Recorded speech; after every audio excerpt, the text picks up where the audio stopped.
So Java గురించి మనం తెలుసుకునే ముందు ఆల్రెడీ మనం లాస్ట్ క్లాస్ లో డిస్కస్ చేసాము ప్రోగ్రామింగ్ లాంగ్వేజెస్ గురించి.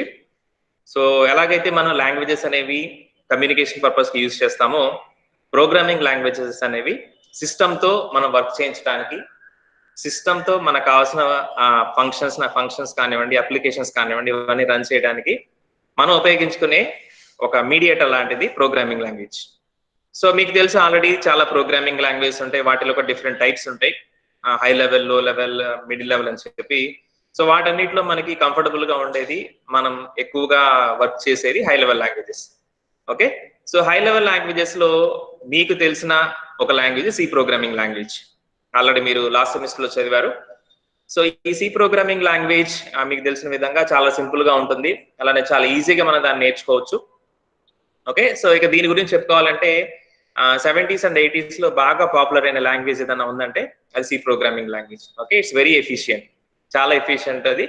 అలానే ప్రోగ్రామింగ్ కూడా మీరు గమనించినట్లయితే చాలా తక్కువ number of lines of code రాస్తే కనుక మనకు మంచి ఫంక్షనాలిటీ రన్ అవుతా ఉంటుంది. అలానే ఈ సి ప్రోగ్రామింగ్ ఏదైతే ఉంది దీన్ని స్ట్రక్చర్డ్ ప్రోగ్రామింగ్ అంటారు, కొంతమంది ప్రొసీజరల్ అని కూడా అంటారు, what ever it may B.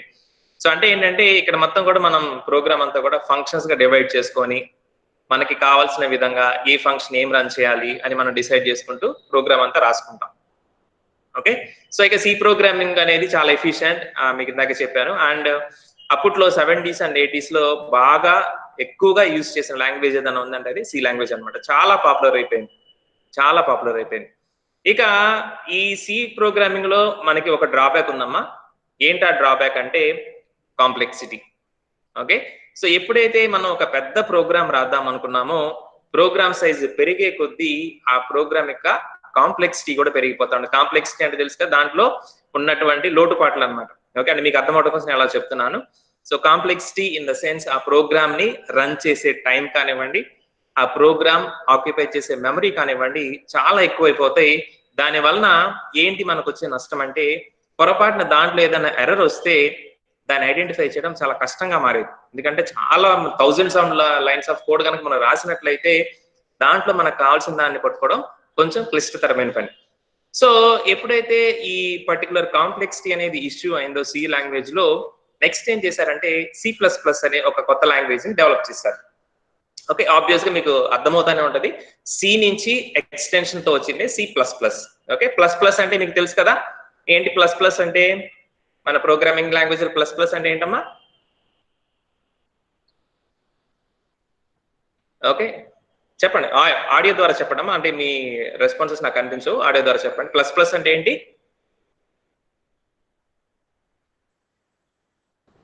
Plus unmute చేసి చెప్పండి. ప్లస్ అంటే +1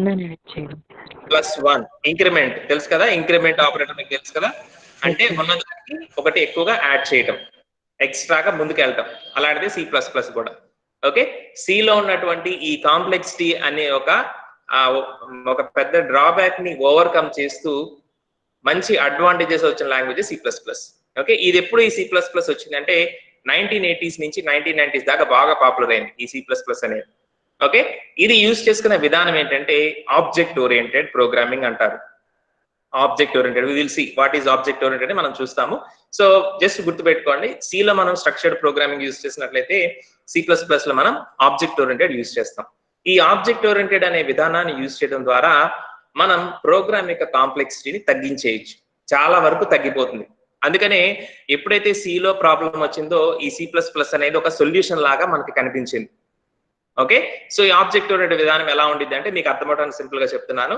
సో మన దగ్గర ఏదైనా ఒక పెద్ద టాస్క్ ఉందనుకోండి, ఫర్ ఎగ్జాంపుల్ మీరు ఒక బియ్యం బస్తాన్ని తీసుకెళ్ళాలి. ఓకే, ఒక 100 కేజీలు ఉండే బియ్యం బస్తాన్ని తీసుకెళ్ళాలి.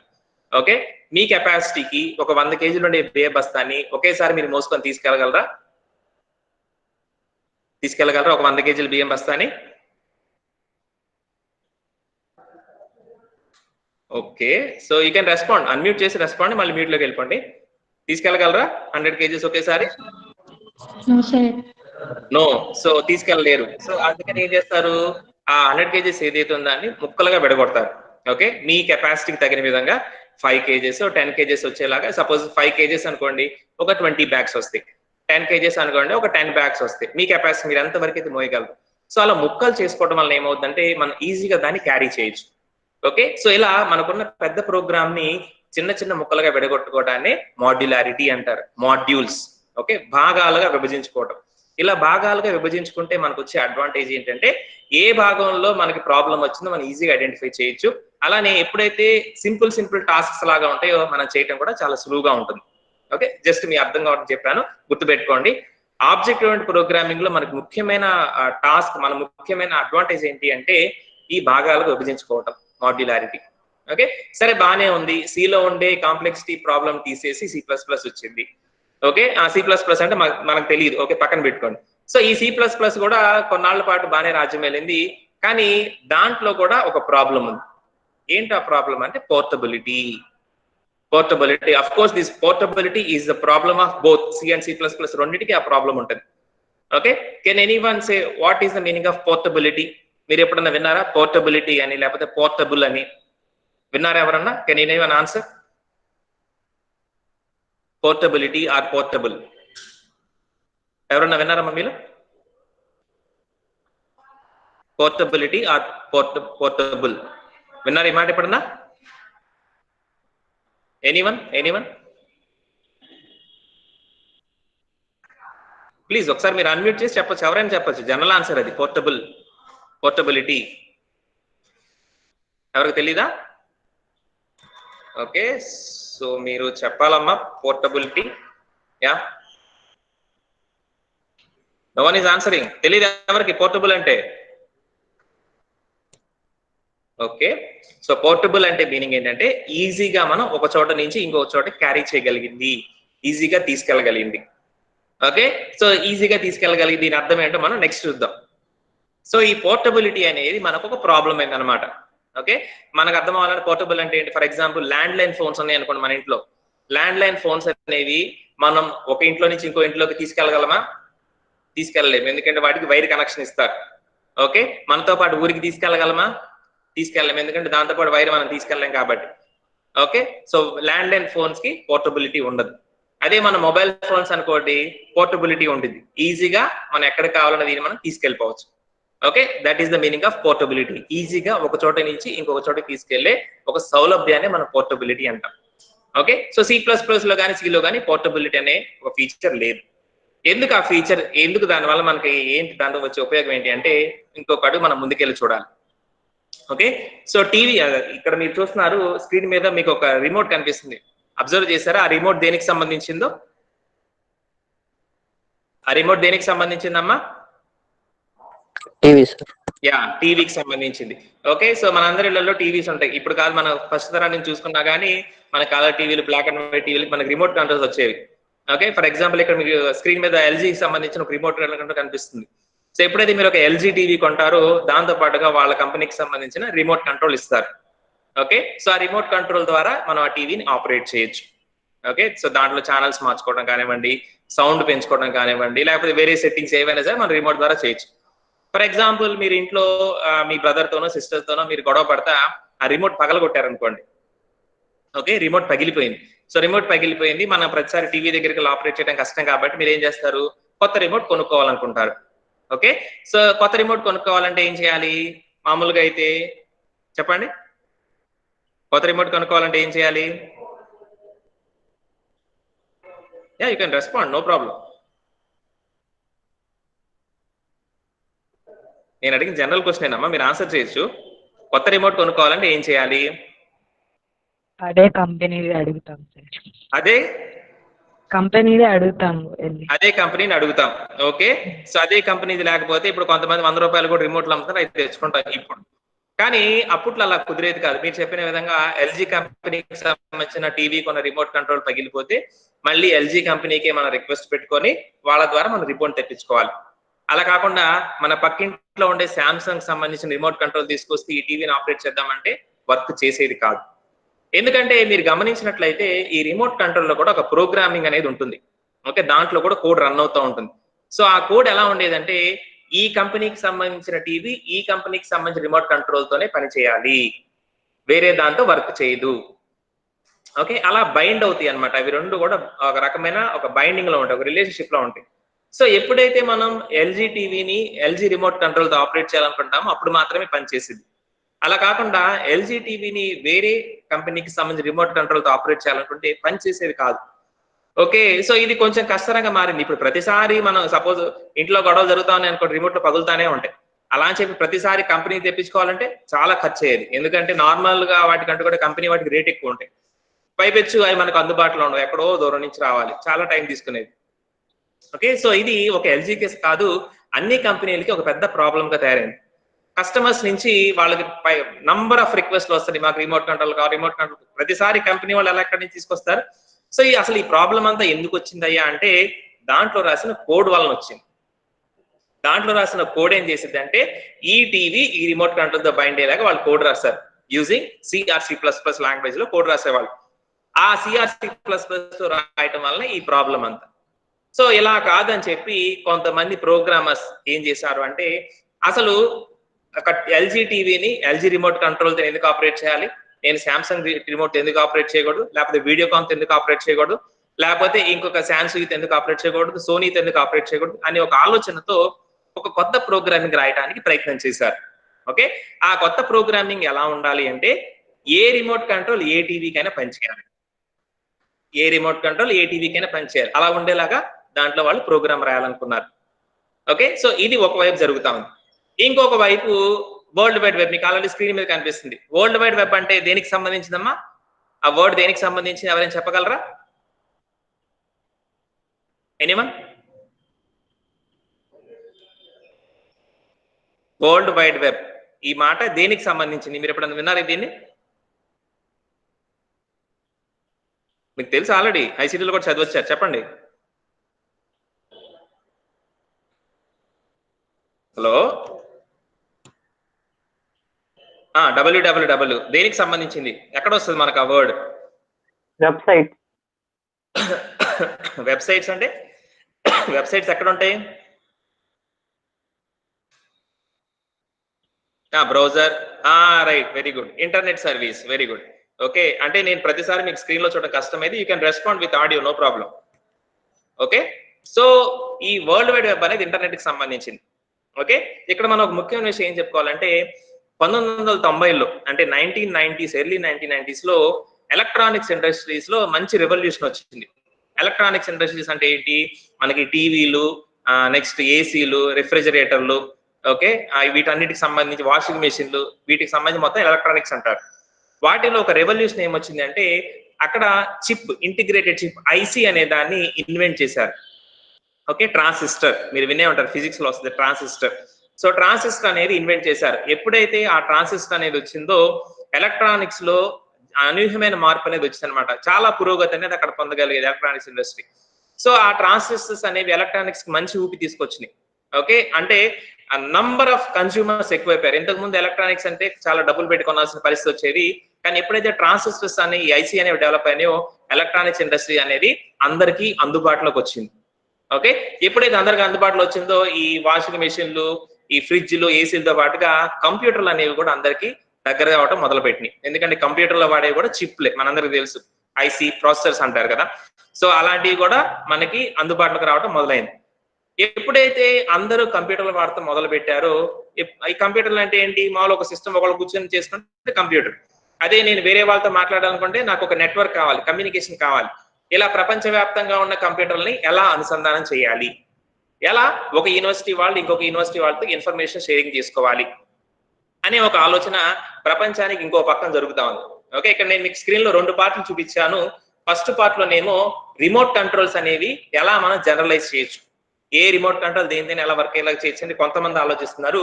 ఇంకొంతమంది ఏమో ప్రపంచవ్యాప్తంగా ఉన్న కంప్యూటర్లని మనం ఎలా సంభాషించుకునేలాగా చేయాలి అని ఇంకొక ఆలోచన జరుగుతా ఉంది. ఓకే, ఇది ప్రపంచానికి 2 వైపులు జరుగుతున్నటువంటి రీసెర్చ్ అన్నమాట.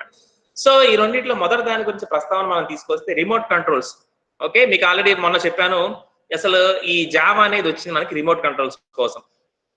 ఓకే, సో ఎఫిషియెంట్ గా పోర్టబుల్ గా ఉండే లాంగ్వేజ్ మనకి ఏదైనా ఉంది అంటే that is Java. Okay, that is Java.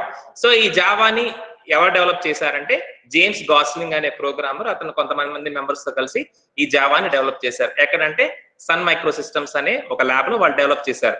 Okay, so అసలు యాక్చువల్ గా ఈ జావాని డెవలప్ చేసింది రిమోట్ కంట్రోల్స్ కోసం. ఓకే, సో జావాలో గనక మనం ప్రోగ్రామ్ రాసి రిమోట్ కంట్రోల్ కనుక పెడితే ఈ రిమోట్ కంట్రోల్ ఏ పర్టికులర్ టెలివిజన్ కైనా వర్క్ చేయగలదు. Okay, not only for TVs, ఏసీకి మనకు రిమోట్ కంట్రోల్స్ ఉంటాయి. ఓకే, వాషింగ్ మెషిన్ కి సంబంధించి కొన్నిట్లో మనకి ప్రోగ్రామింగ్ ఉంటుంది, అక్కడ మీకు తెలిసి ఉంటుంది వాషింగ్ మెషిన్. ఓకే, అలానే ఫ్రిడ్జ్ లో కూడా మనకు ప్రోగ్రామింగ్ ఉంటుంది, అలానే కంప్యూటర్స్ లో కూడా ప్రోగ్రామింగ్ ఉంటుంది. సో ఇలా ఒకటి ఇంకొక దాంతో దేంతోనైనా కమ్యూనికేషన్ చేయగలిగే ఫెసిలిటీ మనకి ఇచ్చింది ఈ జావా. ఓకే, యాక్చువల్ గా జావా డెవలప్ చేసింది రిమోట్ కంట్రోల్స్ కోసం, యూనివర్సల్ రిమోట్ కంట్రోల్స్ అంటారు. ఓకే, ఇంతకుముందు మీరు చెప్పినట్లుగా మన టీవీకి సంబంధించిన రిమోట్ పగిలిపోతే ఎల్జీ కంపెనీ అయితే ఎల్జీ కంపెనీ తెప్పించుకోవాలి, సోనీ అయితే సోనీ తెప్పించుకోవాలి. ఇప్పుడు ఆ పరిస్థితి మనకు లేదు. రిమోట్ పగిలిపోతే సింపుల్ గా ఏదో ఒక ఎలక్ట్రానిక్ షాప్కి వెళ్తాం, 100 రూపాయలు ఇస్తే మనకు రిమోట్ ఇస్తాడు. ఓకే, దానికి ఏ బ్రాండ్ ఉండదు, కానీ ఆ రిమోట్ కంట్రోల్ మన ఇంట్లోని ఏ టీవీకైనా వర్క్ చేసింది. ఎలా పాసిబుల్ అయిందంటే because of this Java. So ఎప్పుడైతే ఈ జావాకి ఈ పోర్టబిలిటీ చెప్పాను కదా, దేంతో ఎక్కడి నుంచి ఎక్కడికైనా మనం తీసుకెళ్ళవచ్చు, ఈ పోర్టబిలిటీ అనే ఫీచర్ ఉందో, ఈ పోర్టబిలిటీ అనే ఫీచర్ వరల్డ్ వైడ్ వెబ్ కి బాగా సహకరించింది. ఓకే, వరల్డ్ వైడ్ వెబ్ అంటే ఏంటంటే ఇంటర్నెట్ కి సంబంధించింది. ఇంటర్నెట్ అంటే ఏంటి? ప్రపంచవ్యాప్తంగా ఉన్నటువంటి సిస్టమ్స్ అన్నిటిని అనుసంధానం చేస్తే అయ్యేది ఇంటర్నెట్. ఇంటర్నెట్ యొక్క ముఖ్య ఉద్దేశం ఏంటి? ఇన్ఫర్మేషన్ ని షేర్ చేసుకోవడం, ఒక చోట నుంచి ఇంకొక చోట పంపించడం. మనుషులు అనుకోండి, మనం మాట్లాడుకుంటాం. ఫర్ ఎగ్జాంపుల్ మన దేశంలోనే తీసుకుంటే రకరకాల లాంగ్వేజెస్ ఉన్నాయి. ఓకే, సో ఒక్కొక్క స్టేట్ లో ఒక్కొక్క లాంగ్వేజ్ ఉంటుంది. ఓకే, ఫర్ ఎగ్జాంపుల్ మీకు తెలుగు వచ్చు. ఓకే, మీరు తెలుగు ఇక్కడ వచ్చిన తర్వాత మహారాష్ట్ర వెళ్ళారు అనుకోండి, అక్కడ మరాఠీ ఉంటుంది. ఓకే, మీరు తెలుగులో మాట్లాడుతూ ఉంటారు, వాళ్ళు మరాఠీలో మాట్లాడుతూ ఉంటారు, కమ్యూనికేషన్ జరగదు. ఓకే, మరి అప్పుడు ఎలాగా? అలానే ఇప్పుడు సపోజ్ తమిళనాడు వెళ్ళారు అనుకోండి, మీరు తెలుగులో మాట్లాడుతున్నారు, వాళ్ళు తమిళలో మాట్లాడుతూ ఉంటారు, కమ్యూనికేషన్ జరగదు. ఇలా ఏ 2 స్టేట్స్ తీసుకున్నా సరే డిఫరెన్స్ అనేది మనకు వస్తూ ఉంది. కమ్యూనికేషన్ జరగాలంటే వాళ్ళకి కామన్ గా తెలిసిన ఒక లాంగ్వేజ్ అనేది ఉండాలి. ఓకే, అంటే మన దేశ పరిస్థితులు కనుక చెప్పుకుంటే హిందీయో ఇంగ్లీషో లాంటివి వస్తే మనం ఏ రాష్ట్రానికి వెళ్ళినా మేనేజ్ చేసుకోవచ్చు. మనుషులకి ఎలాగైతే ఈ ప్రాబ్లం ఉందో సిస్టమ్స్ కూడా ఆ ప్రాబ్లం ఉంటుంది. ఓకే, మీ అందరికీ తెలుసు మన సిస్టమ్స్ లో రకరకాల సిస్టమ్స్ ఉంటాయి, అంటే హార్డ్వేర్ పరంగా సాఫ్ట్వేర్ పరంగా. హార్డ్వేర్ పరంగా ఏంటి? కొన్ని మీరు కనుక చూస్తే మీరు ల్యాప్టాప్స్ డెస్క్టాప్స్ కనుక ఉపయోగిస్తుంటే దాంట్లో ఇంటెల్ ప్రాసెసర్ తో పనిచేసే కొన్ని ఉంటాయి, కొన్ని ఏఎండి ప్రాసెసర్ తో పనిచేసే ఉంటాయి, కొన్ని మోటరోలా ప్రాసెస్ తో పనిచేసే ఉంటాయి. ఓకే, హార్డ్వేర్ పరంగా. అలానే సాఫ్ట్వేర్ పరంగా చూసుకుంటే కొన్ని విండోస్ 10, విండోస్ 8 ఇలాంటి ఆపరేటింగ్ సిస్టమ్ ఉంటాయి, కొన్ని లైనెక్స్ ఉంటాయి, కొన్ని ఆండ్రాయిడ్ ఉంటాయి, కొన్ని సోలారిస్ ఉంటాయి. ఇలా డిఫరెంట్ ఆపరేటింగ్ సిస్టమ్. సో ఎక్కడ పొంతన లేని సిస్టమ్స్ చాలా ఉంటాయి. ఓకే, మనుషులు మనమే రకరకాల పరిస్థితుల్లో మాట్లాడుకోవడానికి ఇబ్బంది పడుతున్నాం, సిస్టమ్స్ కూడా మనలానే ఇబ్బంది పడతాయి. ఓకే, వాటికి కూడా ఏంటి ఒక భాష ఉంటుంది. ఓకే, ఇప్పుడు నేను ఈ విండోస్ లో సంబంధించినటువంటి ఈ ప్లాట్ఫామ్ మీద రన్ అవుతున్నాను, ఈ విండోస్ సంబంధించిన ఇంకొక సిస్టమ్ తో నేను మాట్లాడగలను. ఎలాగైతే మనం తెలుగు వాళ్ళతోనే మాట్లాడగలమో సిస్టమ్స్ కూడా విండోస్ తోనే మాట్లాడతాయి, లైనెక్స్ తోనే మాట్లాడతాయి. ఇది పెద్ద తలకాయ నొప్పి అయిపోయింది.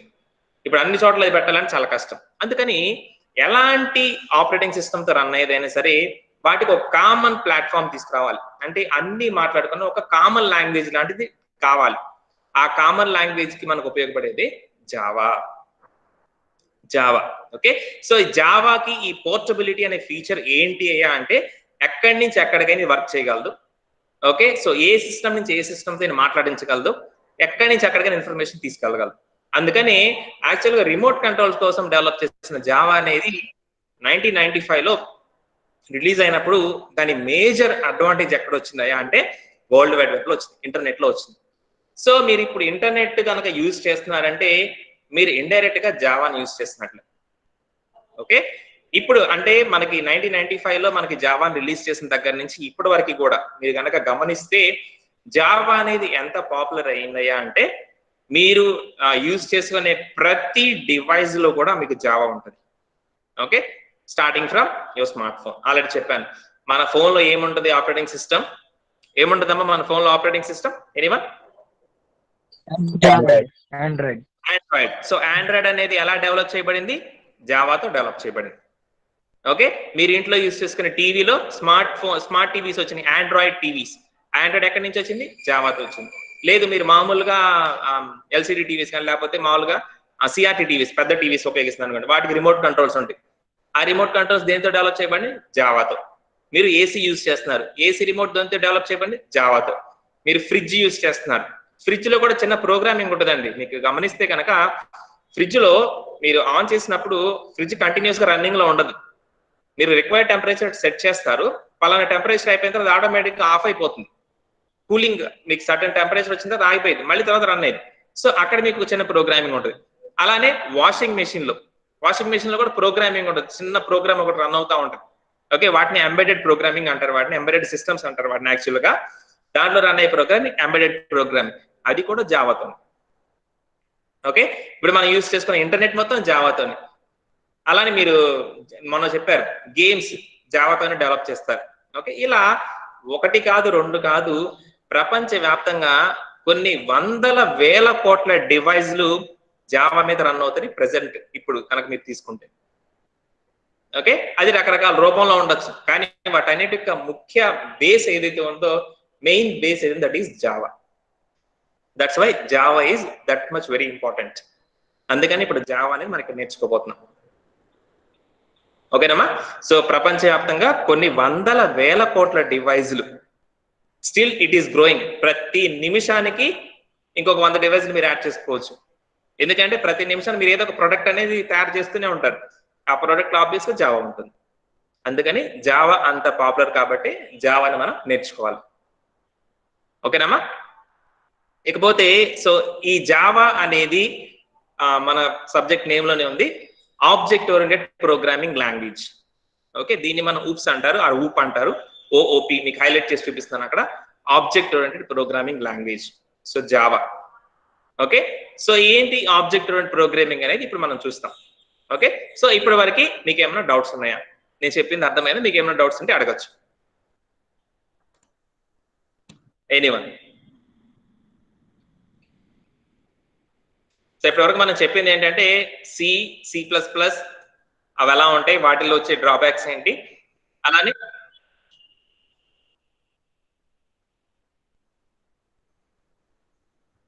Yeah no doubts. Okay, so all clear అమ్మా? ఇక్కడ వరకు మీరు ఏమైనా డౌట్స్ ఉంటే అడగచ్చు.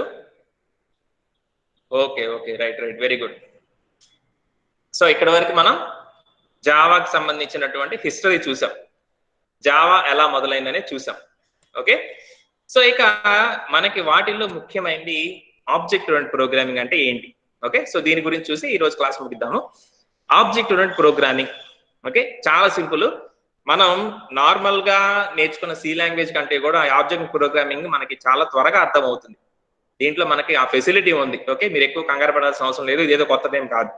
Okay, first let us try to differentiate it.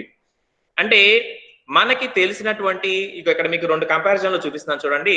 ఈ ఫస్ట్ ఇది స్ట్రక్చర్డ్ ఆర్ ప్రిజర్వ్డ్ చూసారా, ఇది C++ సంబంధించింది అనుకోండి, సి అనుకోండి. ఈ ఆబ్జెక్ట్ ఓరియంటెడ్ అనేది మన జావా అనుకోండి.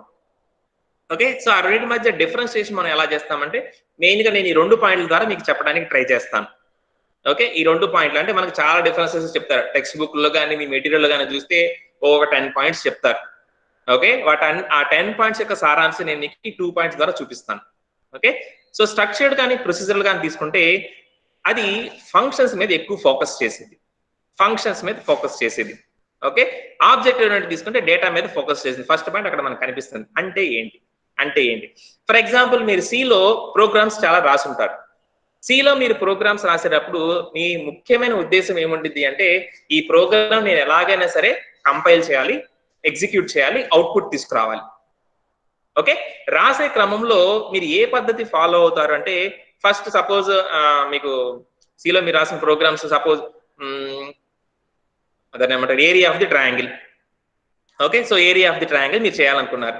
సో మీరు ఏం చేస్తారు, ఏరియా ఆఫ్ ది ట్రయాంగిల్ అని మీకు ఆల్రెడీ ఫార్ములా తెలుసు కాబట్టి మెయిన్ ఫంక్షన్ స్టార్ట్ చేసేసి సో హాఫ్ ఏంటమ్మా అక్కడ మన ఫార్ములా ఏం ఉపయోగిస్తాం, హాఫ్ BH మనం ఉపయోగించేది ఏరియా ఆఫ్ ట్రయాంగిల్ కి, అంతేనా? Half BH area of the triangle. Yes sir. Very good. Yes sir. Okay, so half B value H value మన ఇన్పుట్ నుంచి తీసుకుంటాము, ఫార్ములా వేస్తాము, క్యాలిక్యులేషన్ వేస్తాం, రాస్తాం చిన్న ప్రోగ్రామ్ ఒక 5-6 లైన్స్ రాసేస్తాం. ఓకే, రాసిన తర్వాత ఎగ్జిక్యూషన్ చేసేటప్పుడు అప్పుడు మనం బి వాల్యూ ఏంటి, హెచ్ వాల్యూ ఏంటి అనేది ఇచ్చి అవుట్పుట్ చూస్తాం. అంటే మన ఫోకస్ మొత్తం ఏముంటుంది అంటే ఆ ఫంక్షన్ రాయటం మీదే ఉంటది. ఆ ఫంక్షన్ ఏ డేటా తీసుకుంటది, అది ఏ టైప్ ఆఫ్ ట్రయాంగిల్ అనేది మనకు అనవసరం సిలో. Okay, so entire focus is on programming.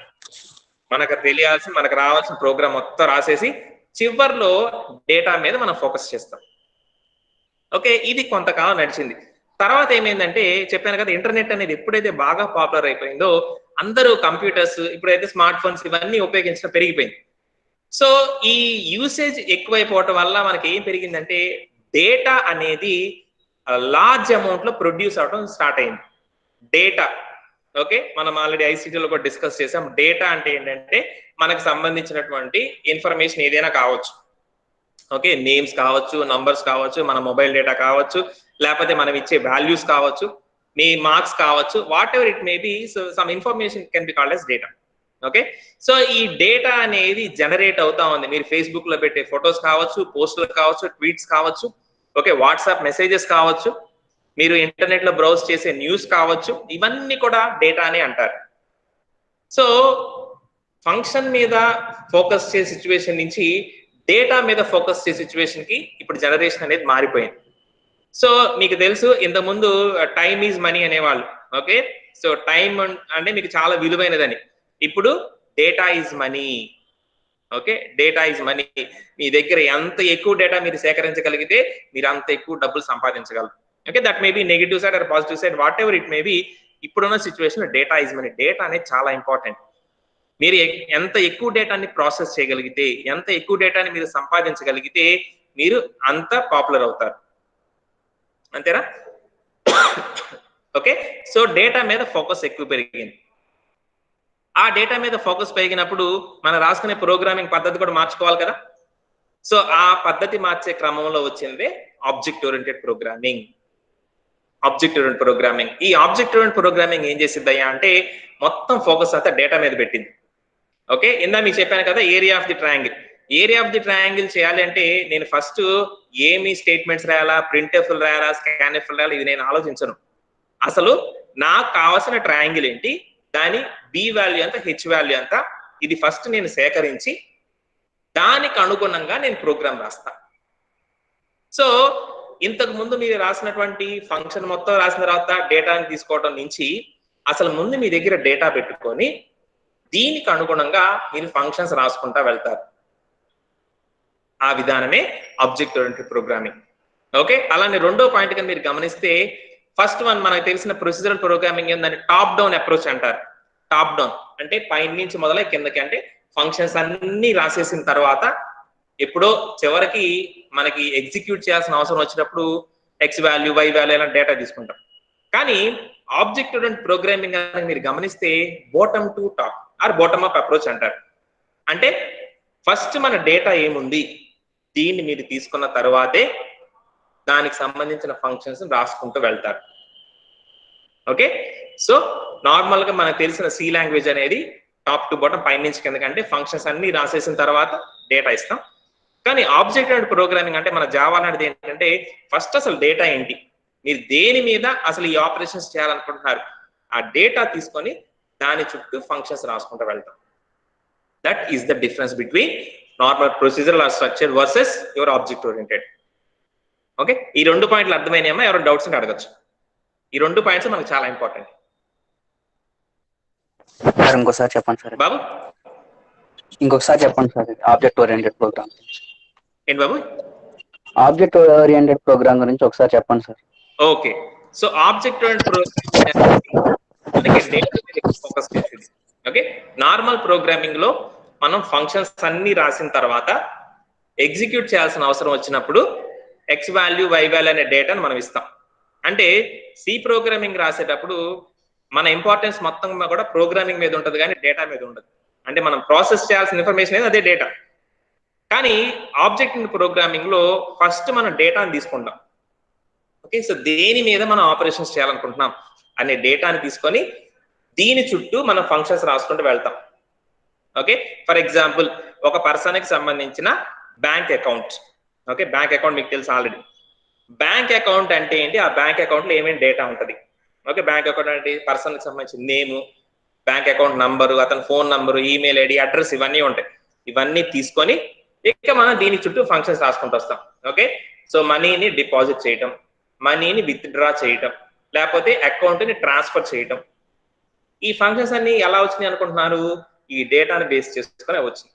Okay, so this approach is called object oriented approach. ఓకేనా? సో అంటే ఇంతకుముందు ఏం చేసేవాళ్ళు అంటే ప్రోగ్రామ్ అంతా రాసిన తర్వాత చివరిలో డేటా ఇచ్చేవాళ్ళు. That is called top down. Object oriented లో అసలు ఫస్ట్ మనం డేటా తీసుకొని తర్వాత దీని మీద ఏం ఫంక్షన్ పెట్టొచ్చు, ఏం ఫంక్షన్ పెట్టొచ్చు, ఏం ఫంక్షన్ పెట్టొచ్చు అని ఇలా పైకి తీసుకెళ్తా ఉంటాం అన్నమాట. This is object oriented. Okay, so దీన్ని మీకు ఒక ఫిగర్ లో నేను చూపిస్తాను. ఇది సింపుల్ గా ఆబ్జెక్ట్ ఓరియంటెడ్ అంటే. Okay, so entire focus is on data.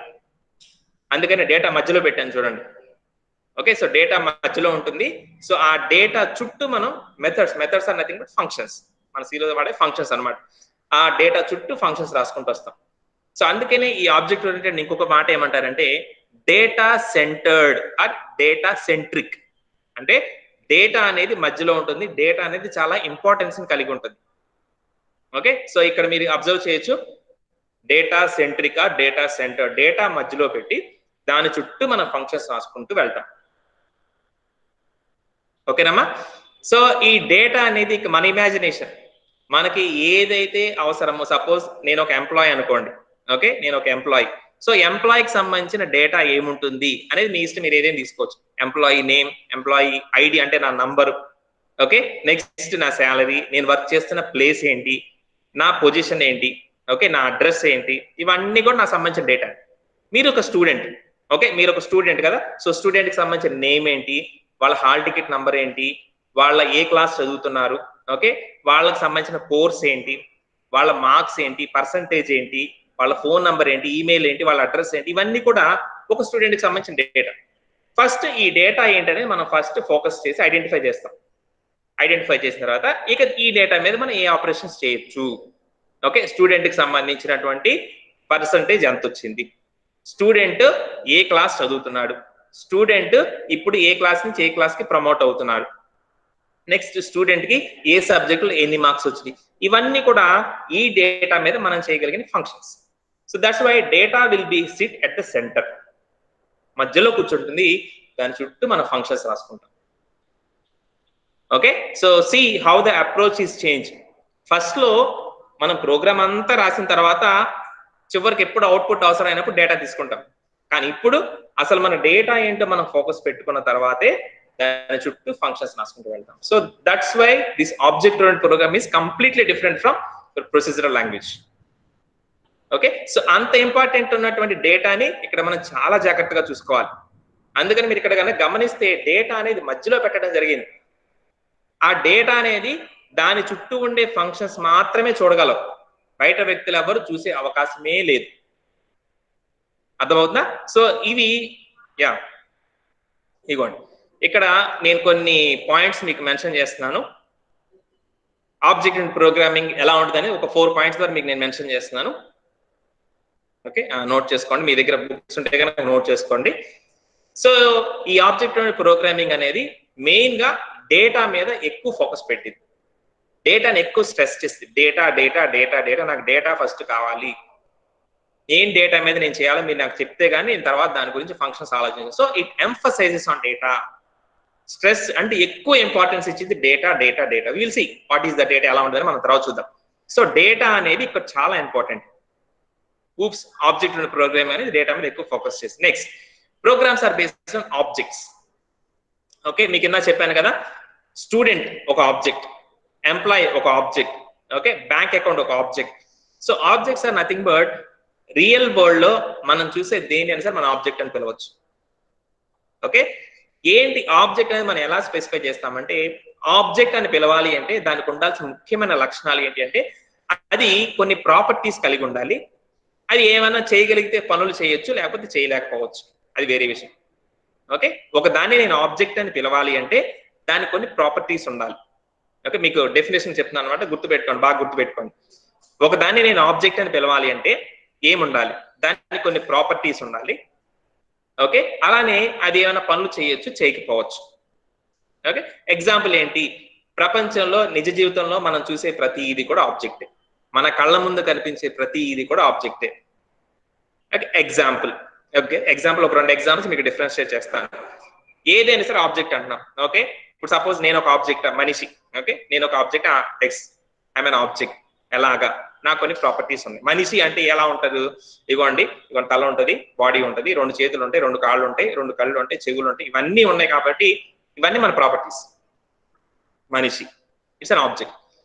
పనులు చేస్తారా చేయలేదా ఇక based on that particular object. అంటే నేను చేయగలను, నడవగలను, పరిగెత్తగలను, చేత్తో రాయగలను, తినగలను, వినగలను, మాట్లాడగలను.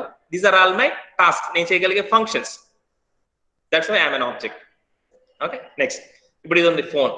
ఇది ఆబ్జెక్ట్ ఏనా? Yes, it's an object. ఎలాగా? ఇదిగోండి ఫోన్ ఉంది, ఇదిగోండి ఇలా రెక్టాంగులర్ షేప్ లో ఉంటుంది. నెక్స్ట్ దీనికి ఒక స్క్రీన్ ఉంది, కెమెరాస్ ఉన్నాయి, ఇవన్నీ దీనికి సంబంధించిన ప్రాపర్టీస్ అన్నమాట. నెక్స్ట్ దీనికి సంబంధించిన టచ్ స్క్రీన్, ఇది ఒక దీని ప్రాపర్టీ. ఓకే, దీంట్లో సిమ్ కార్డుతో మనం ఆపరేట్ చేయొచ్చు, దీంట్లో బ్యాటరీ ఉంటుంది. ఓకే, సో ఇవన్నీ దీనికి సంబంధించిన ప్రాపర్టీస్. ఫంక్షన్స్, ఫోన్ ద్వారా కాల్ చేయొచ్చు, మెసేజెస్ చేయొచ్చు, ఓకే, చాట్ చేయొచ్చు, ఓకే, ఇంటర్నెట్ బ్రౌజ్ చేయొచ్చు. All these are its functions. So phone is an object. బానే ఉంది. మనిషిని ఆబ్జెక్ట్ అన్నారు, ఫోన్ ఆబ్జెక్ట్ అన్నారు. చెట్టు, ట్రీ ఈజ్ అన్ ఆబ్జెక్ట్. ఎలా tree is an object? Okay, చెట్టు అనేది ఎలా ఆబ్జెక్ట్ అయ్యింది? సో చెట్టు చూడటానికి ఎలా ఉంటుంది? దానికి ఒక కాండం ఉంటుంది, కొమ్మలు ఉంటాయి, ఆకులు ఉంటాయి, కింద వేర్లు ఉంటాయి. These are all the properties ఉన్నాయి కదా దానికి. ప్రాపర్టీస్ ఉన్నాయి అంటే అది ఒక ఆబ్జెక్ట్. అది ఏమైనా పనులు చేయగలదు. ఓకే, కాయలు కాయసిద్ది, లేకపోతే అటు ఇటు ఊగిద్ది గాలి వచ్చినప్పుడు. ఓకే, అది డిఫరెంట్. అంటే ఒక చెట్టు కొంటే ప్రాపర్టీ రకరకాల చెట్లు ఉన్నాయి కదా. కొన్ని మనకి ఆకులు ఇంపార్టెంట్, కొన్ని పండ్లు ఇంపార్టెంట్, కొన్ని అసలు ఏం ఉపయోగం లేని కూడా ఉంటాయి. అది కూడా చెట్టే, అది కూడా ఆబ్జెక్టే. ఓకే, ఇలా మీరు ఏది తీసుకున్నా సరే అది ఒక ఆబ్జెక్ట్. మీ చేతిలో ఇప్పుడు పెన్ను ఉంది, పెన్ను కూడా ఒక ఆబ్జెక్ట్. ఇదిగోండి పెన్ను కూడా ఒక ఆబ్జెక్ట్. ఎలాగా? సో పెన్ అంటే ఎలా ఉంటుంది? ఇదిగోండి దీనికి ఒక కేస్ ఉంటుంది, అంటే మనం పెట్టే ప్లేస్ అన్నమాట. నెక్స్ట్ దాని లోపల ఇంక్ పెట్టుకోవడానికి ఒక రీఫిల్ ఉంటుంది. నెక్స్ట్ దీనికి ఒక క్యాప్ ఉంటుంది. ఓకే, ఈ ప్రాపర్టీస్ ఉన్నాయి కదా, ఇది ఒక ఆబ్జెక్ట్. నెక్స్ట్ ఇది ఏం చేయగలదు? ఏమైనా చేసిద్ది. పెన్నుతో మనం రాయొచ్చు. సో ఎప్పుడైతే ఒక వస్తువుకి కొన్ని ప్రాపర్టీస్ ఉండి అది ఏమైనా పనులు చేయగలిగినా చేయలేకపోయినా సరే దాన్ని మనం ఆబ్జెక్ట్ అని పిలవచ్చు. ఓకేనా? మీ ఇష్టం, మీ చుట్టుపక్కల ఏదైనా తీసుకోండి, అది ఒక ఆబ్జెక్ట్. మీ ఇంట్లో తిరుగుతున్న ఫ్యాన్ ఒక ఆబ్జెక్ట్. ఓకే, మీరు కూర్చున్న ఒక కుర్చీ ఒక ఆబ్జెక్టే. ఓకే, స్టూల్ ఆబ్జెక్టే. Okay, whatever it may be, it's an object. నిజ జీవితంలో మన చుట్టూ ఉన్నటువంటి ఏదైనా సరే మనం ఆబ్జెక్ట్ అని పిలవచ్చు. సో మన ప్రోగ్రామ్స్ కూడా ఏంటంటే ఈ ఆబ్జెక్ట్స్ ని బేస్ చేసుకొని వెళ్తుంటాం. అంటే ఇంతకుముందు చెప్పాను కదా, మనం ఇప్పుడు ఏదైనా ప్రోగ్రామ్ రాయాలి అంటే అసలు మన ఫోకస్ దేని మీద ఉంది? నేను ఒక మనిషి మీద ప్రోగ్రామ్ రాయాలనుకుంటున్నానా, ఒక పెన్ను మీద ప్రోగ్రామ్ రాయాలనుకుంటున్నాను, ఒక ఫోన్ గురించి రాయాలనుకుంటున్నా, ఒక చెట్టు గురించి రాయాలనుకుంటున్నా? ఫస్ట్ నాకు ఆ ఫోకస్ ఉండాలి. ఫస్ట్ నాకు తెలియాలి దేని గురించి ప్రోగ్రామ్ రాయబోతున్నాను. So I consider it as object. సో ఇక్కడ మనం రాసే ప్రోగ్రామ్స్ అన్ని కూడా ఆబ్జెక్ట్స్ మీద ఫోకస్ చేసి ఉంటాయి. నెక్స్ట్ థర్డ్ పాయింట్ వచ్చేసి మీకు ఇందాక చూపించిన డయాగ్రామ్ లాగా డేటా అనేది హిడెన్. అంటే డేటా అనేది బయట వాళ్ళకి కనిపించదు. డేటా అనేది దాచిపెట్టబడి ఉంటుంది. ఎందుకంటే data is very valuable. Data is money. చెప్పాను కదా, డేటా అనేది ఇక్కడ చాలా ఇంపార్టెంట్. అది అనవసరమైన చేతుల్లోకి వెళ్ళిందంటే చాలా మిస్యూజ్ అవుతుంది. ఇప్పుడు మీరు చూస్తూనే ఉంటారు, ఎప్పుడైతే మనకి ఆన్లైన్ క్లాసెస్ ఇవన్నీ ఎక్కువైపోయినాయో ఈ సైబర్ థ్రెట్స్ ఎక్కువైనాయి. అంటే కొంతమంది ఆన్లైన్ లో ఫ్రాడ్ చేస్తారు. ఓకే, యాడ్స్ వస్తే వాటి మీకు క్లిక్ చేస్తారంటే మీ దాంట్లో మనీ పోవటం.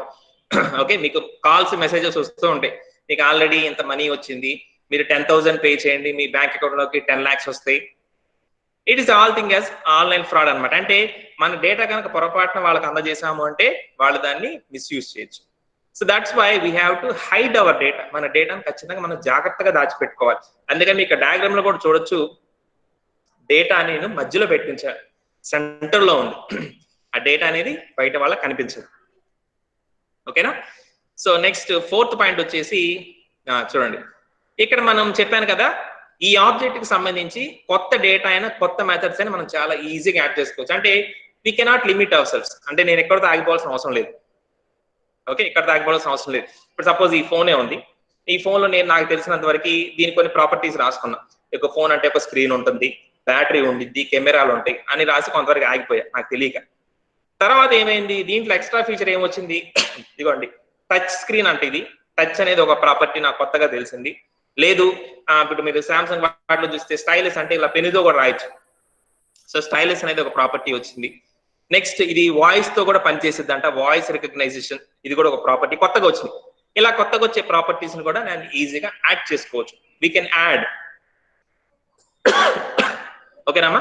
సో ఈ ఆబ్జెక్ట్ ఓరియంటెడ్ ప్రోగ్రామింగ్ వల్ల మనకు అడ్వాంటేజ్ ఏంటి అంటే కొత్త ఫంక్షన్స్ ని లేదా కొత్త ప్రాపర్టీస్ ని మనం ఈజీగా యాడ్ చేసుకోవచ్చు. ఒక ప్రోగ్రామ్ రాసేసి ఎంతటితో అయిపోయిందని అవసరం లేదు.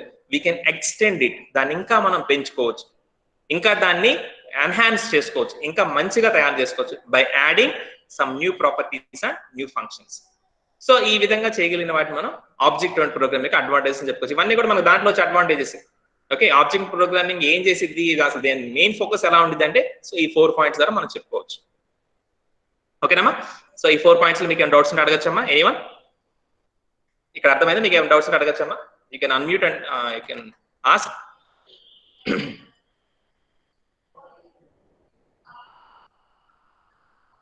Okay, yeah, you can ask any doubts.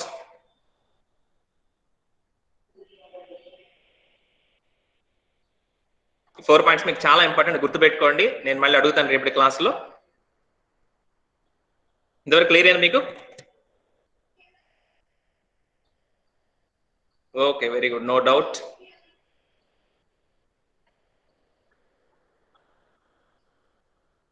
ఓకేనా? సో ఇంతవరకు మనకు క్లియరా? Okay okay okay right. So okay, so ఇక్కడ వరకు చాలు. We'll see the remaining concepts in the next class. Already మీకు